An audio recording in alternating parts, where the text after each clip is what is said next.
Hello again, everyone. Welcome back to Cloud Wars Live. The digital revolution is in full swing. And as we all know, we've heard for many years that people are a company's most important asset. And I think that is too often said, not often enough practiced. So one of our new monthly digital all-stars is Pat Fitzgerald, who's a world-class recruiter. He has been at Siebel, he's been at SAP, he started his own company several years ago, and Pat gets to work with some of the world's top companies in bringing great talent into those organizations. And he's going to share some of his insights with us on a regular basis here. Pat, welcome to Cloud Wars Live. It's always a pleasure to see you. Thank you, Bob. Great to see you again. And full disclosure, when I worked at SAP in 2011, that's where I met Pat. He was actually the guiding light that brought me in. And we've been friends ever since then. But Pat, you had some really interesting, I think, provocative thoughts today, right? The world's gone digital. Social is the way that social media, a lot of people almost, I think, to a perhaps not the best, outcome always. Their lives are run through social media, right? So, and, we get that. A lot of us, though, use it, here and there for some point. You had some interesting thoughts about how in the world of talent and recruiting that maybe the tilt toward social recruiting has gone too far. So Pat, tell us a little bit about that, and then where you think the healthy balance is as every company tries to bring great talent into its organization. Great. Thanks, Bob. I appreciate it. So as we all know, particularly in recruiting from the old school, the old networking side before the internet, social recruiting and certainly social media, the internet has had the most profound impact, and in more ways than not, very positive impact on our space. I am by nature a recruiter. I love recruiting. I've managed big teams, but for me, I've always gone at it from a knowledge base. I've always believed, Bob, that if I'm going to call Bob Evans cold, I need to have some information to share with Bob. Because if I'm going to actually get you to lean in with me, I want to be able to do my research. And the internet has really provided that. Social media has provided even a greater avenue for all of us recruiters out there to really be able to get more details around you, your company, your personal life and what have you. So I've always believed, as you know, I'm a salesman more than I'm anything, that in order for me to get you to talk, I should have some information to share with you. Talk about your current employer, your boss, whatever. And so social recruiting and social media has had a massive impact and a very positive impact. But what we're finding, Mark and I, my partner and I, are finding with some of our clients, particularly the mid-tier and smaller clients, is that they've just either incorporated or allowed, don't know the right term, really their recruiting model to become all social recruiting. I find that to be challenging, and because at the same time they start building in a lot of programs, they buy very elaborate applicant tracking ATS systems, they engage consultancies around employee branding. So there's an awful lot of money being spent, certainly on the analytics of recruiting. What I'm advocating is a balance of, we've been talking in terms of taking a recruiting model from a passive to an active recruiter model, incorporating social recruiting and social media, but also incorporating some of the old school mentality around branding and, more importantly, personal networks. I don't like email. My personal preference is I like to call people. I like to speak with people. I feel more confident there. There's other recruiters that I admire that are brilliant in mails and emails and what have you. It's their model. So it doesn't really matter what style you have, but it's that personal connection that we're really pushing with many of our clients. We're now able to consult with several clients around their talent acquisition strategy, and we partner heavily with the chief people officer, with their HR business partners, structured by line of business. But what we want to incorporate in these models is recruiters that are content rich, that know their space. A sales recruiter in the tech world is a sales recruiter. An engineering recruiter in the tech world is an engineering recruiter. They have different networks if they're using the active recruiting model. And so, allowing for our clients to really be able to move correctly into more of a personal networking. And as we all know, that entails an awful lot of collaboration, high collaboration with those recruiters that ultimately become strategic, that get embedded in the line of business of the client, that provide market and competitor intelligence, knowledge, domain expertise, but also being able to be strategic within the chief people officer's organization, collaborating heavily with the line of business, HR business partner, with the learning and development team. And we can talk a little bit at the end about executive recruiting really being tied to learning and development closer than ever before, in a model that we think is going to really allow for a much better opportunity of leadership attraction and development and assessment, being able to know where those needs are progressively versus waiting for the crisis to occur. But then also tying recruiters with total rewards, and naturally getting the recruiter to really have the knowledge of how to utilize the internal analytics of the ATS. In many models, there's a debate today, and I'm an advocate of coordinators, but there's a huge debate in my world about, when you back up a strong active recruiter, do you back them up with a sourcer or do you back them up with a coordinator? Depending upon the size of the company and the number of duplicate headcounts, that could be a sourcer. But if it's unique, if it's a mid-tier or smaller company, the coordinator might be a better avenue. Because if you look today, what I'm hearing from a lot of my better recruiters that are out at our clients, the ATSs are very labor intensive. Some of these recruiters are sharing with us they spend 25 to 40% of their week in the ATS managing the candidate activity, which is essential. The ATS is absolutely a very important component because it allows for the client to see activity through a standardized reporting. We have to have that. So there's no downside to it. But the question is, do you back that active recruiter that has a rec load of 35, 40 recs on a quarterly basis? Do you back them up with a sourcer or do you back them up with a coordinator? There's an interesting debate out there. Anyways, so I've been rambling. Sorry. Let me flip it back to you. Any direction you want to move? Because this is a huge passion of mine, and I love this discussion. And if we can coin a new phrase, moving a client from passive to active recruiting model is the right way to go. Yeah. So Pat, how about if I'm one of those, the smaller mid-sized clients where you said you've seen some of this over rotation towards social? What if I say to you, you advise me to try to get more of a balance. I say, Pat, you don't get it. This is the digital economy. This is the new world. People don't want to be part of a network other than a social media network. How do you push back? Well, because I'm still an active recruiter doing searches, I find that when I talk to a candidate, they all respond very positively to direct interaction and direct information, right? If I'm an active recruiter, recruiting an account rep or an executive vice president, doesn't matter. Those individuals want personal information.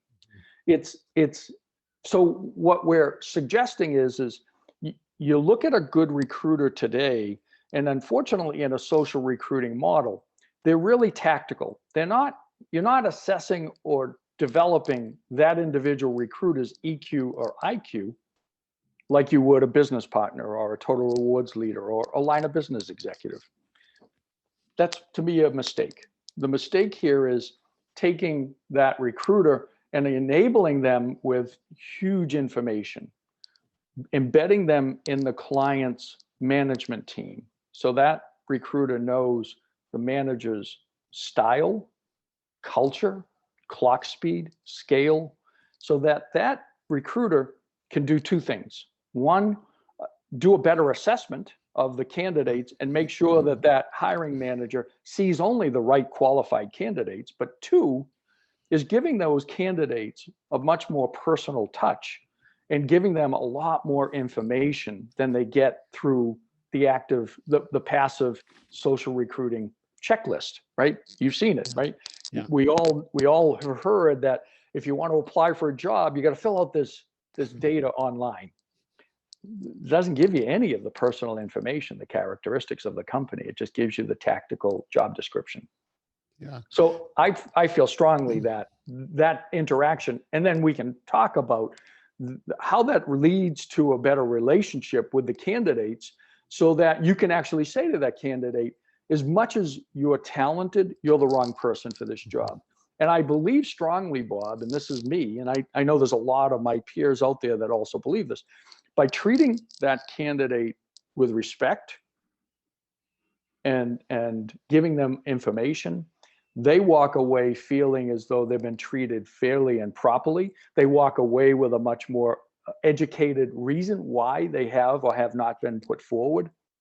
And I've always said it to my recruiters, treat the candidates well. And in the end, when you turn them down, they still feel like you're someone that's been their biggest advocate through the process. And they're always willing to refer other people to you because you've treated them with respect. Yeah. Yeah. Pat, does, in some ways seems like a perfect lesson from life, Yeah. More broadly. Pat, give me a second here. We're going to share a word from our sponsor, BMC. BMC wants to know, is your business on its A game?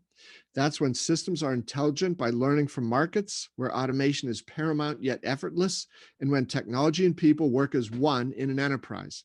The A game is your business at its absolute best. BMC calls this the autonomous digital enterprise. Find out more at bmc.com/A-game. So, Patrick, one of the things that you sort of touched on there, that, in some cases it's a very talented person, but not a good fit for the spot. On the other hand, there are cases where you've got this active give and take role there. That person feels like I'm learning more and more about the organization. I feel like they really value me here.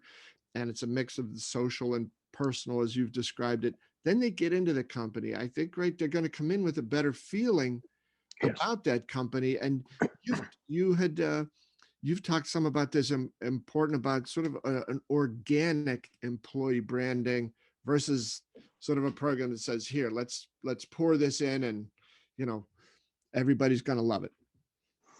And so I feel that in the marketplace today, there are a few unique companies out there, we won't name them, that really have figured this out. And the engagement that they have, which also includes a buttoned up process. All of this has to also partner up with an onboarding process, a new hire engagement process, an internal academy learning and development process, collaboration, key for us to be able to do that. There are companies out there that really have figured that out. Many of them are tiny or small companies, but they've just done it brilliantly. And because of it, what I see is those new hires are actively out in social media, all of the platforms, talking about how excited they are, not only to join, but then after they join, how excited they are to be a part of those companies. That's organic branding. There's no CMO marketing money spent. There will be in branding for sure down the road, but ultimately that's employee, that's the employee branding you really can't pay for, you can't buy. And so because of it, we need to take a better look at the ability of that recruiter to really do the right things. Again, backing them up with brilliant processes, single point processes that allow for globalization, so that the same action happens in Europe as it does in Asia, as it does in the US, when it comes to the same onboarding and hiring. So you can't have one without the other, Bob. That's the key. And when you do it right, that organic branding, like I say, is just brilliant. It's just the most fun thing to watch. I read with great enthusiasm those young people, the new hires with some of these companies that I follow, and just how excited they are. Even 6 months in, they're still out there actively, promoting the company and what they're learning, and the teammates and their leadership management style of that company. It's just wonderful to see. So they become informal recruiters, right? Yes, absolutely. Yeah, they're out referring as many friends, and you know this as well as I do, probably better than I do. In social media, you have so many more connections today that they want to know more. If they're a grad or just getting out of school and they're following that young person that got hired a year ago, they're the ones that are actively out there talking about, you should come to our company. Here's the link, here's the website. And it's all done through social media. Hey, Pat, before we go, I wanted to ask you a question that it touches on this a little bit, but it's a little broader. You've had the chance to deal with people from, all different sort of companies that every industry, you know, Senate in doing a lot of work in tech, but certainly other places like that. I do think it's just astounding still these days that when everybody will sort of agree with the line, they say, hey, I mentioned at the beginning, and people are our most important asset. We say it, but they don't always live up to that. Correct. And I think that one of the issues around that is this to me, it seems, Pat, like not quite an industrial revolution age, but certainly a 20th century thing of front office, back office. And HR is a back office function in that traditional definition. I just think that is so. The same executives who talk about, people are our most important asset, but then they say, oh, HR, that's a back office function. That's a support function. Right. When some of these companies were, starting to say, well, we're thinking about moving into the cloud. We can't do a production system there, but we'll use something, back office. We'll do some tests with HR. Right. And right. I think this back office, front office, that language and that mindset, I think that is killing the ability of some companies to compete. How can you make the recruiting function and that first interface you have with the HR team be a glowing endorsement for the company when it's stamped on their foreheads from the CEO that you're a back office. So anyway, sorry for the ramble, but I'd love to hear your thoughts on that. Well, the challenge is that, and particularly in the mid-tier and smaller companies, it's about budget. So if they bring in a brilliant chief HR officer or chief people officer, that person naturally has all those ideas around enabling it and making it more strategic. Really, the big dilemma you have, though, Bob, is that company is probably very comfortable having an HR budget that's small. Doesn't include learning and development. It doesn't include, truly a total rewards organization that goes out and does market research. It doesn't include a strategic recruiting model.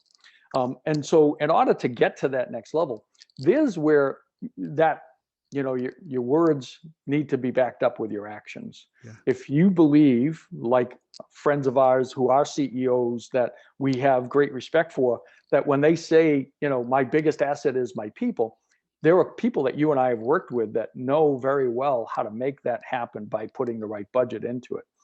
But there are a lot of companies out there that struggle with that budget. I worry that in order to take a company that sees HR and the whole people side of it as a back office, the budget's going to be double or greater, and that's going to be a challenge.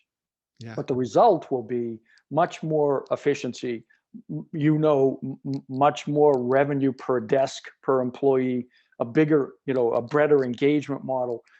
It all has to do with, one, the ability of the executives to see the real future of the company and the talent that they need and how to develop it. And then to bring in a truly innovative, disruptive HR leader. And there are many out there today. And frankly, this, in our brief period of time over the last, 8-10 years, we've seen HR become much more strategic. Yeah. And then we've also seen learning and development become a key component to it. Yeah. If you mix it with the right assessments, then you're really building really long-term development programs for high potentials and key executives to really advance into the model that, that GE built years ago. Yeah. It's coming back.